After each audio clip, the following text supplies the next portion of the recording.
Bonjour à tous, bienvenue dans cette nouvelle vidéo. Je m'appelle Maud et sur cette chaîne je vous parle de mon expérience du parcours des flammes jumelles en tant que polarité yin éveillée au lien en premier. Cette vidéo aura pour sujet relations saines ou relations toxiques. Je vais y parler de la relation avec les pervers narcissiques, sachant que, et je continue comme d'habitude sur cette chaîne, à me baser sur mon expérience personnelle. Donc pour ma part, je n'ai jamais été en couple avec un pervers narcissique, mais j'ai été enfant de pervers narcissiques. Je vais aussi parler de la dépendance affective à nouveau.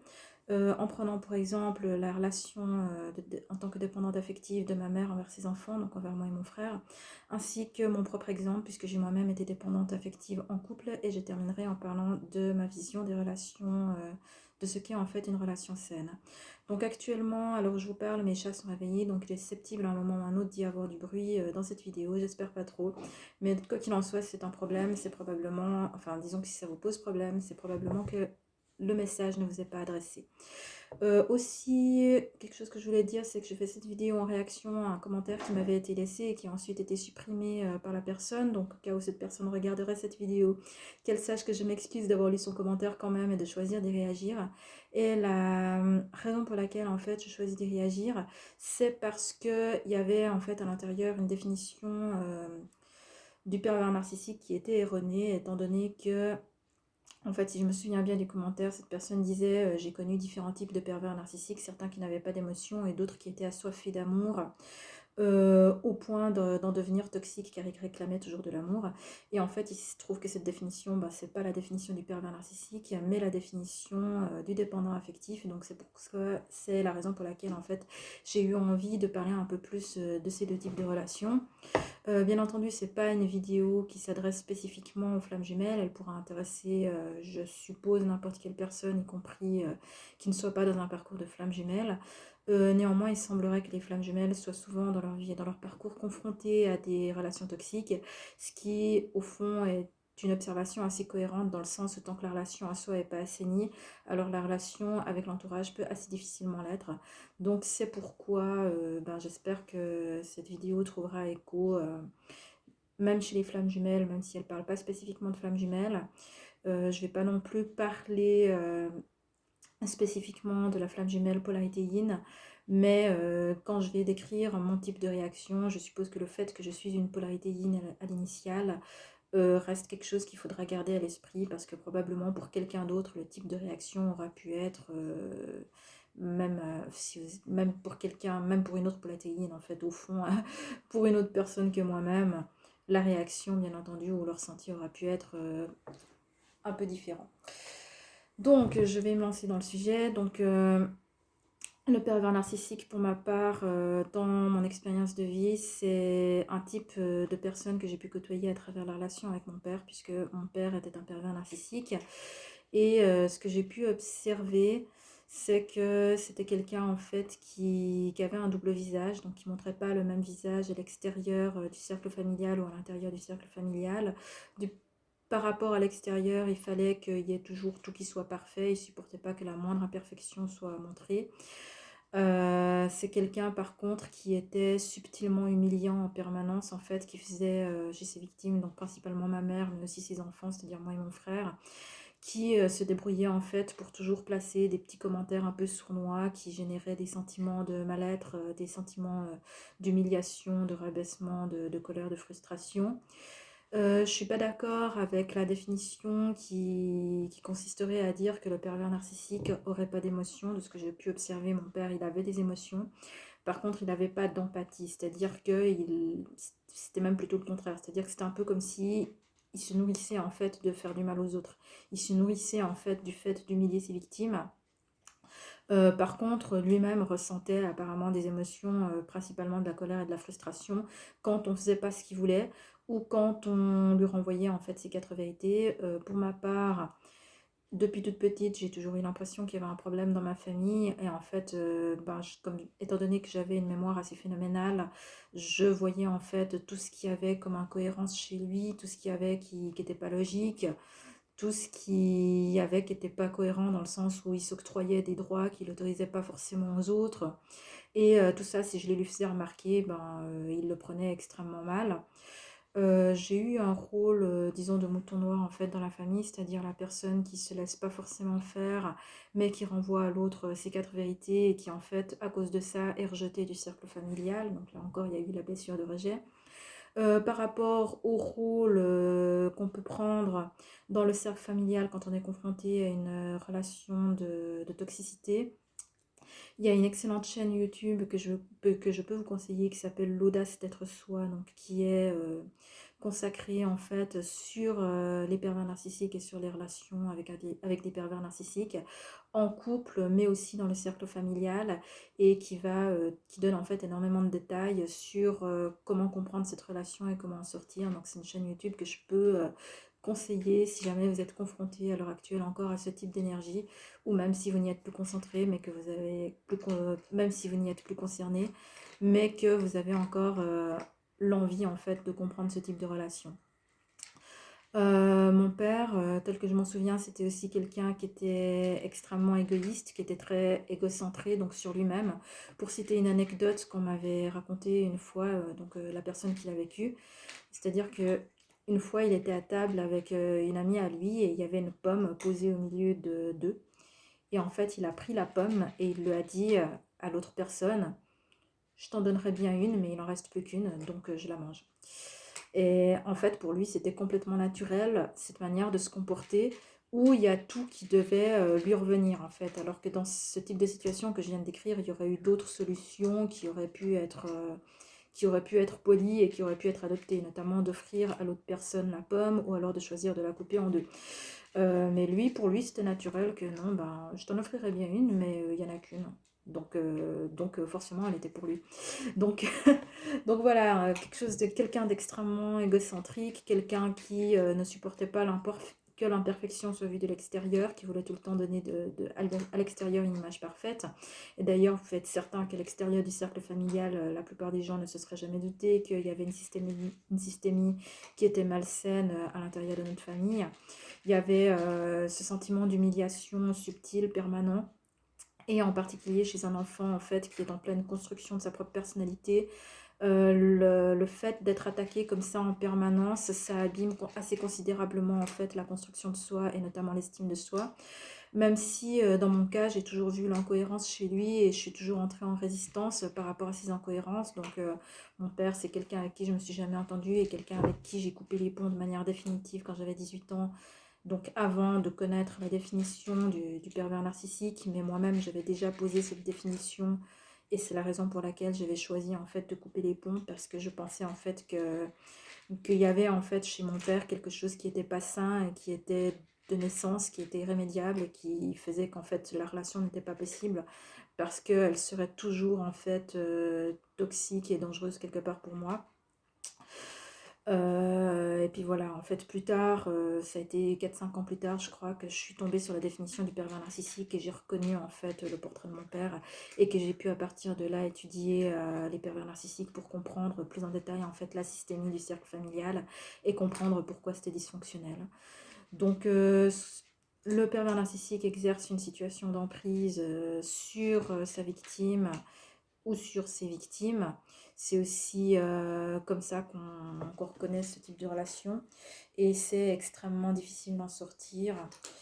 Voilà, c'est extrêmement difficile d'en sortir. Donc par rapport à mon expérience, comment je suis sortie, donc je viens de le décrire.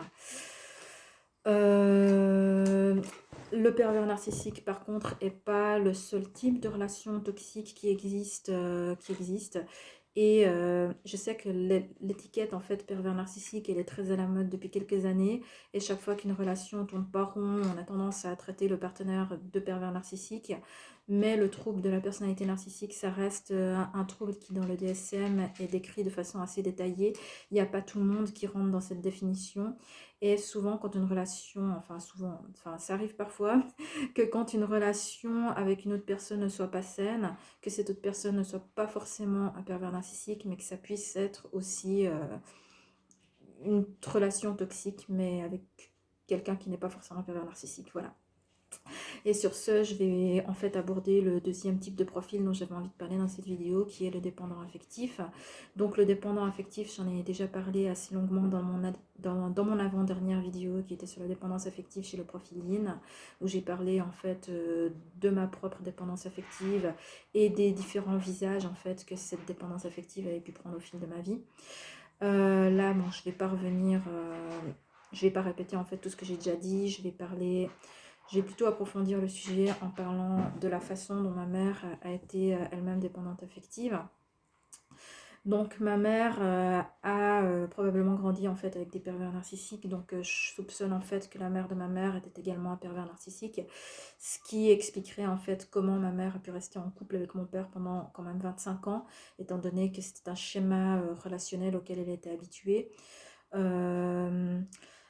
Ma mère était dépendante affective dans le sens où en fait elle n'a jamais eu donc de construction de soi, elle a toujours été un peu déficiente par rapport à l'image qu'elle avait de soi. Euh, la façon que ma mère avait en fait de se sentir exister, c'était toujours en rendant service aux autres. Et en fait, elle se rendait jamais service à elle-même. Elle était constamment dans le sacrificiel. Et en fait, pour elle, par exemple, ça a été extrêmement dur de prendre sa retraite parce qu'elle avait l'impression que si elle n'était pas utile à la société, elle était quelqu'un d'inutile. Elle n'avait aucune conscience de sa propre valeur. Et de la même façon, en fait, pour vivre, en fait, elle se projetait à travers ses enfants, donc à travers moi et mon frère. Elle m'a souvent tenu des phrases comme je vis que pour vous, vous êtes toute ma vie, vous êtes ma seule raison d'exister, sans vous je ne suis plus rien. Et en fait, là où je veux en venir, c'est que j'ai connu en fait, grâce à ma mère, j'ai envie de dire vraiment grâce à ma mère, parce que sans elle, j'aurais pas cette expérience. Grâce à ma mère, j'ai pu vivre en fait ce que c'est de l'autre côté du miroir, donc d'être en fait entre guillemets victime de dépendants affectifs. Donc l'énergie en fait du dépendant affectif, c'est une énergie qui est extrêmement toxique. Telle que moi je l'ai vécue, l'impression que ça m'a donné, donc c'est que déjà pour une enfant qui était assez déséquilibrée, parce que j'avais grandi avec une mère qui était émotionnellement instable et un père qui était pervers narcissique, donc j'ai aussi été rejetée par mes pères toute ma vie parce que en tant qu'HPI Asperger, je m'intégrais pas du tout et enfin bref tout ça c'est des vidéos, c'est des choses dont je vous ai déjà parlé en fait dans mes vidéos de témoignages, donc vous connaissez déjà toute l'histoire si vous les avez regardées. Mais pour moi-même en tant qu'enfant, c'était assez compliqué en fait, déjà pour moi de vivre ma propre vie. Mais en fait, ma mère, en se projetant à travers moi, en me disant je vis que pour vous, vous êtes toute ma vie, vous êtes ma seule raison d'exister, en fait, elle m'obligeait à porter non seulement la responsabilité de ma propre vie, mais d'en plus porter la responsabilité de sa vie à elle. Et ça, c'est quelque chose qui est extrêmement lourd à porter en fait, et que j'avais, en tout cas pour ma part, beaucoup de peine à vivre. Ça avait pour conséquence le fait, par exemple, que j'avais l'interdiction de vivre ma propre vie. Donc, c'est-à-dire que jusqu'à ce que je rentre dans le cadre, vers l'âge de 18-19 ans, j'avais l'interdiction de sortir le soir, l'interdiction de boire de l'alcool, l'interdiction de faire des expériences diverses et variées, l'interdiction de fréquenter des garçons parce qu'il risquait d'y en avoir un qui soit pas bien. J'avais aussi l'interdiction de me rendre en fait à des événements ou à des endroits qui étaient hors des lieux qu'elle connaissait et qu'elle pensait être sécurisants. J'avais par exemple l'interdiction de me rendre dans une ville qui n'était pas ma ville, enfin la ville qu'elle connaissait de référence, qu'elle pensait que c'était sûr, mais que toutes les autres villes étaient soi-disant dangereuses, donc j'avais pas le droit d'y aller. C'était aussi lourd parce que quelque part, en fait, l'énergie du dépendant affectif, c'est une énergie qui est basée sur l'amour. En tout cas, c'est pas du tout du vrai amour en vrai, hein, d'accord. Mais cette personne, en tout cas, prétend que c'est de l'amour. Donc ma mère me disait parce que je vous aime, parce que je veux qu'il vous arrive rien, parce que ce serait, enfin en gros elle mourrait s'il m'arrivait quelque chose, c'était la fin de sa vie s'il m'arrivait quelque chose. Donc en fait j'avais vraiment l'interdiction de faire mes propres expériences parce que sinon elle s'inquiétait trop et que ça la rendait malade. Mais étant donné qu'elle prétendait que c'était par amour pour moi en fait qu'elle s'inquiétait pour moi, j'avais aussi l'interdiction en fait de trouver son énergie toxique et de chercher à m'en libérer. Donc en fait, quelque part, l'énergie du dépendant affectif, elle est presque pire que celle du pervers narcissique, j'ai envie de dire, parce que il y a une forme en fait d'interdiction en fait de dire à l'autre qui nous fait du mal en pensant nous aimer. Et donc, en plus que, en tant que jeune enfant, donc bien sûr, j'avais pas l'expérience que j'ai maintenant et qui me permet de vous en parler, mais en tant qu'enfant, on pense toujours que c'est de notre faute. Un enfant se dit jamais, par exemple, quand il voit que ses parents se disputent parce qu'ils sont sur le point de divorcer, un enfant se dit jamais, papa et maman ont un problème. Il se dit toujours, c'est ma faute, c'est moi qui suis pas à la hauteur, c'est moi qui suis pas assez bien. Et donc moi-même, en tant qu'enfant, j'ai aussi grandi avec cette pensée-là. Et j'ai jamais remis en question, en fait, jusqu'à tard dans mon adolescence, l'amour que ma mère avait pour moi. Et je pensais qu'elle avait raison de m'interdire de faire tout ça. Et en moi-même aussi, il y avait de la frustration qui grandissait parce que j'étais absolument pas libre de faire ce que j'avais envie de faire. Et il y avait aussi, donc ça c'est un effet pervers en fait qui a eu lieu de façon un peu plus subtile, mais le fait d'être comme ça, interdit de faire ses propres expériences parce qu'on est surprotégé par une mère poule, ça empêche en fait de faire des expériences où on peut ensuite constater qu'on est apte à faire des expériences et à les surmonter. Et après, en fait, ça donne un type de personne qui n'agit jamais parce qu'on pense toujours qu'on n'est pas capable de. Donc ça donne une certaine passivité, un certain immobilisme. Et ça abîme aussi énormément l'estime de soi parce qu'en fait, c'est le fait, quand on est enfant, adolescent, quand on grandit, bref, quand on se construit, c'est le fait de faire des expériences et de se découvrir capable de les vivre, de les surmonter, qui donne de la confiance en soi et de l'estime de soi. Et quand on a été en fait empêché de faire ces expériences et de les vivre et de les surmonter, ça empêche aussi la construction de la confiance en soi et de l'estime de soi. Donc, en tant qu'adulte, en fait, après, ça donne des personnes qui sont assez abîmées et qui sont elles-mêmes dépendantes affectives. Et sur ce, ben, je vais parler plus en détail de comment est-ce que moi, je me suis comportée en étant dépendante affective en couple. Donc, parce que c'est un schéma même que j'ai reproduit, en fait. C'est-à-dire que, en fait, j'avais pas tout identifié à l'époque des schémas qui étaient dysfonctionnels dans la dynamique familiale. J'avais à l'époque vu que ma mère était soumise à mon père. Donc, ça, je m'étais juré de ne pas le reproduire et de moi-même jamais être soumise à un homme. Par contre, je n'avais pas forcément à l'époque compris en fait ce phénomène de dépendance affective qui est toxique pour l'autre personne et donc je m'en suis pas méfiée et en fait je l'ai complètement reproduit. C'est-à-dire que moi-même je me suis montrée dépendante affective envers la personne avec qui j'étais en couple, donc envers mon ex en fait, la personne avec qui j'étais en couple avant de rencontrer mon jumeau. Et je sais en fait maintenant avec le recul que j'ai été extrêmement toxique envers cette personne et bah, c'est quelque chose que j'ai mis en fait beaucoup de temps à me pardonner, que j'ai énormément en fait travaillé avec l'aide de la méthode de Mello. Ce qui se passe en fait dans ce type de relation où on est soi-même le dépendant affectif, c'est que on est en fait accro à l'affection de l'autre et plus qu'à l'amour de l'autre, c'est aux preuves, aux démonstrations d'amour de l'autre. Donc en tant que dépendant affectif, on n'a aucune estime de soi, donc on pense qu'on ne peut pas être aimé parce qu'on n'est pas aimable, parce qu'on ne vaut rien. Mais tant que l'autre nous donne des preuves, des démonstrations d'amour, c'est-à-dire le fait d'être là, le fait de nous regarder, de nous faire des compliments, le fait de faire des choses pour nous, par exemple d'adopter une certaine coupe de cheveux, de s'habiller d'une manière spéciale par amour pour nous, le fait de nous faire constamment des bisous, des câlins, de passer du temps avec soi. En fait, tout ce qui est présent en fait globalement au début d'une relation et qui est des preuves, en fait en tout cas en tant que dépendant affectif, on prend ça pour des preuves d'amour.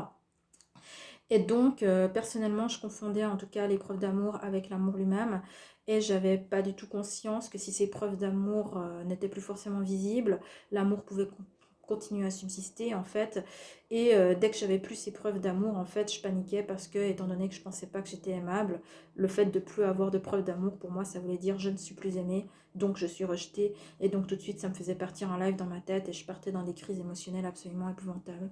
Donc je sais que j'ai été extrêmement toxique envers mon ex parce que j'exigeais en fait des démonstrations d'amour qui étaient permanentes et qui en fait me servaient, donc bien sûr à l'époque c'était pas conscient, hein, ça je vous le dis maintenant parce que je me suis rendu compte avec le recul, mais à l'époque toutes ces démonstrations d'amour en fait elles me servaient à combler mon propre manque d'amour intérieur, elles me servaient à combler en fait mon propre manque de valorisation, donc étant donné que je me valorisais pas moi-même, il fallait que quelqu'un d'autre me valorise. Et dès que en fait, ces démonstrations de respect et d'amour n'étaient plus présentes, ben, tout de suite, il y avait le manque d'amour, enfin il y avait tout de suite l'estime de moi, le rejet qui apparaissait, l'estime de moi qui redescendait, la dévalorisation, enfin il n'y avait aucun milieu en fait. Dès qu'il n'y avait plus l'épreuve d'amour, hop, pour moi c'était la fin du monde parce que j'étais rejetée, parce que j'étais pas aimée. Bref, c'était enfin quelque part l'enfer. Et en fait, ce que je demandais à cette personne, à mon ex, c'était de me construire à ma place, de m'aimer à ma place, de vivre en fait ma vie à ma place. Et j'étais complètement accro à ça parce que dès qu'il y avait la moindre velléité de prise de distance, dès qu'en fait mon ex il avait envie de respirer un peu, donc il s'éloignait un peu pour se retrouver lui-même, ce qui est tout à fait normal. Sauf qu'à l'époque, pour moi, ben, le fait qu'il prenne de la distance, c'était tout de suite du rejet. Le dépendant affectif, en fait, a aucun problème à vivre H24 avec l'autre personne, parce qu'étant donné que l'autre personne, c'est soi-même, il y a quelque chose de fusionnel, en fait.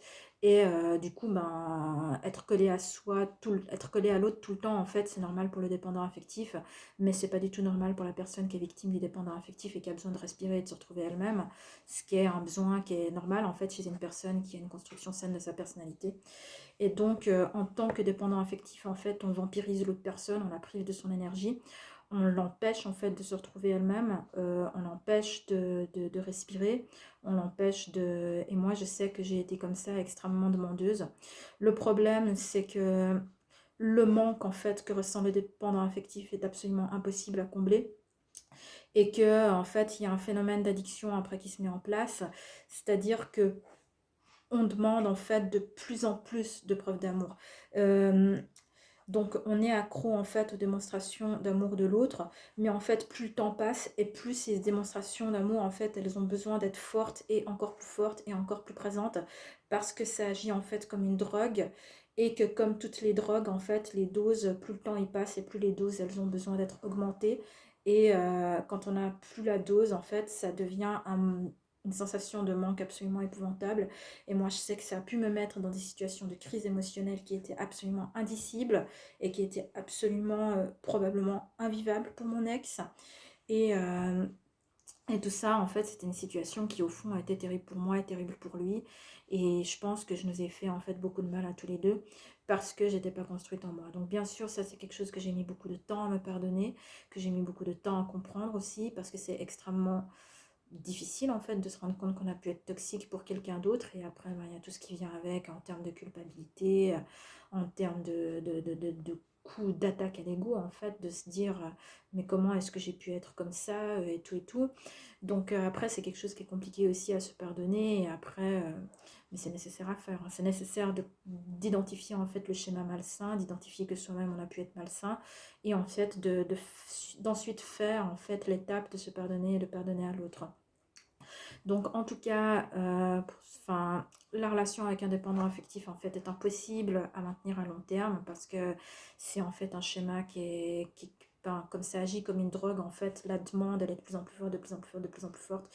Et au bout d'un moment, ben, il y a un clash, c'est que l'autre personne, donc en l'occurrence mon ex, c'est ce qui s'est passé, c'est que l'autre personne a eu besoin de reprendre ses libertés. Et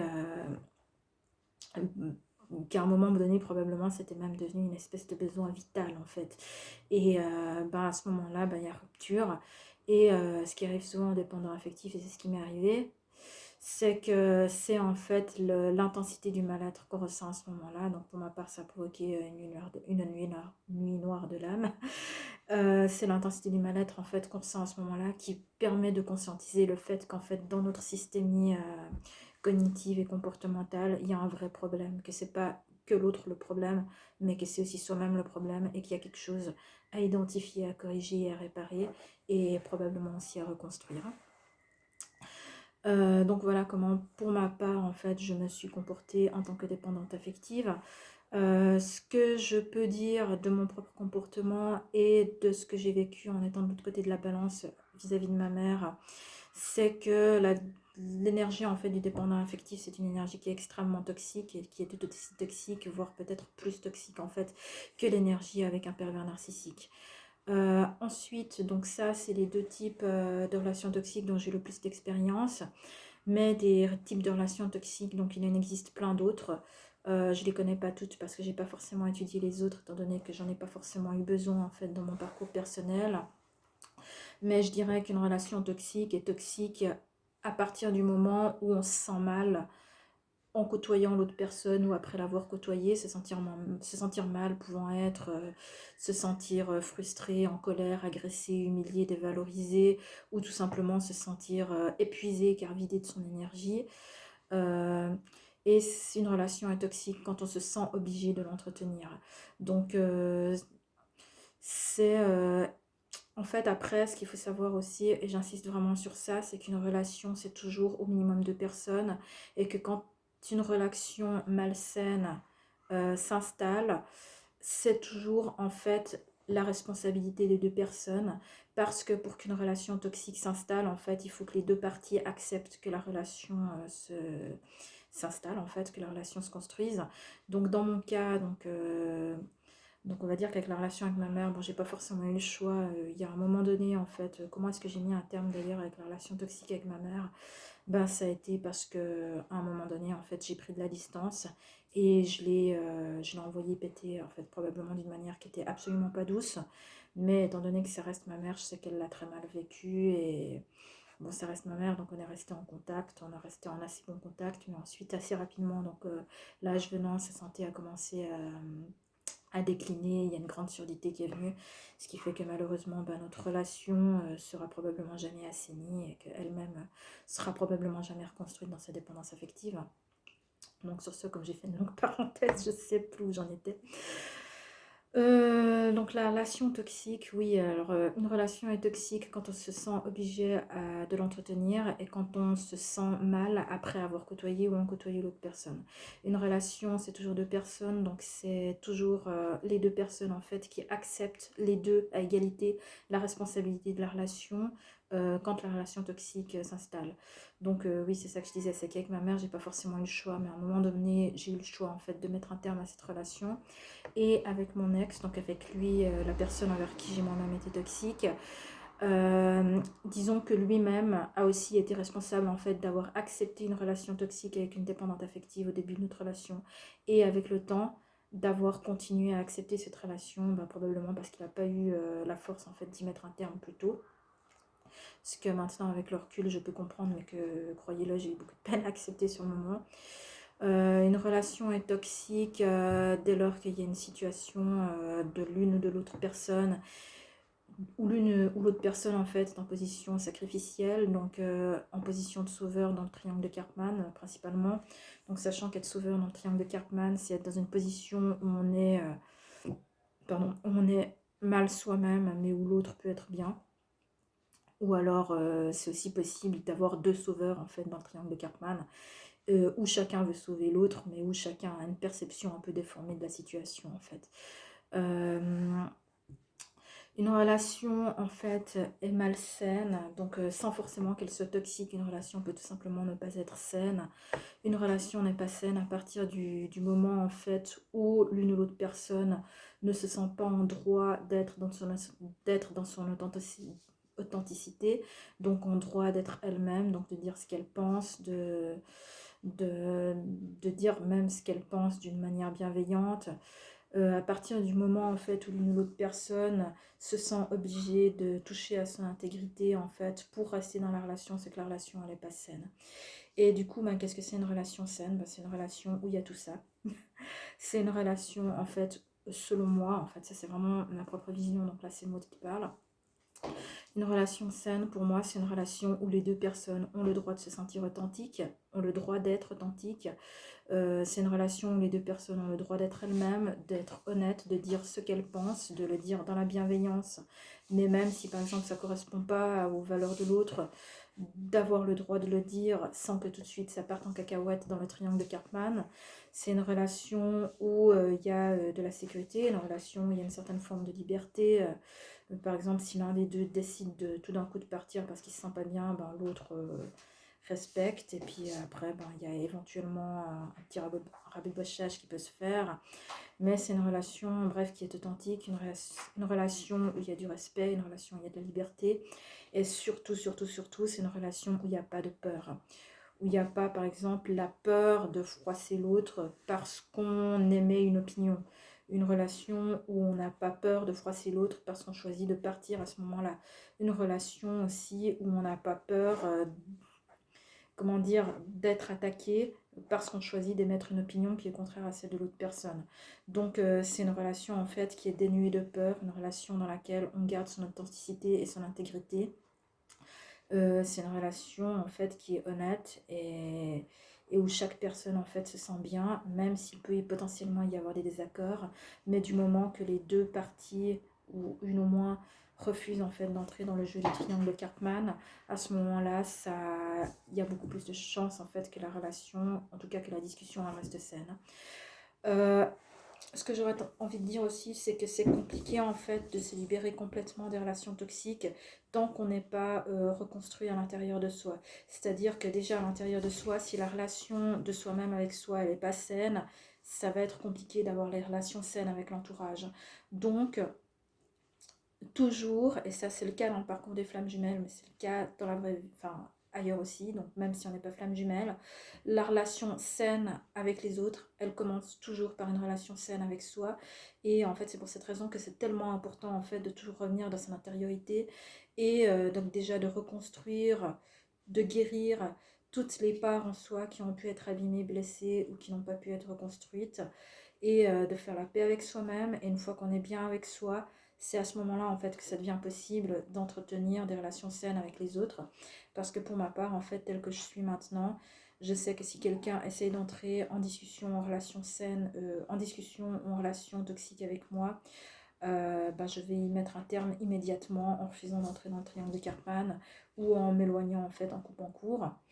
À noter qu'à l'heure actuelle, j'ai encore une certaine forme de timidité, c'est-à-dire que j'ai tendance peut-être encore à me surprotéger en refusant peut-être à l'excès en fait d'entrer dans la discussion par peur d'entrer dans le triangle de Cartman. Donc ça, c'est entre autres une des raisons pour laquelle je réponds assez peu aux commentaires, même si je mets des cœurs chaque fois. Mais je réponds assez peu aux commentaires parce que souvent je me sens pas assez en confiance en moi pour savoir quoi répondre ou pour générer une discussion qui risquerait potentiellement de donner lieu ensuite à une discussion à laquelle je ne saurais pas répondre. Donc voilà, je m'en excuse en fait si je réagis pas toujours aux commentaires. Mais en fait, voilà, ça c'est une partie de moi sur laquelle en fait je dois encore un peu travailler.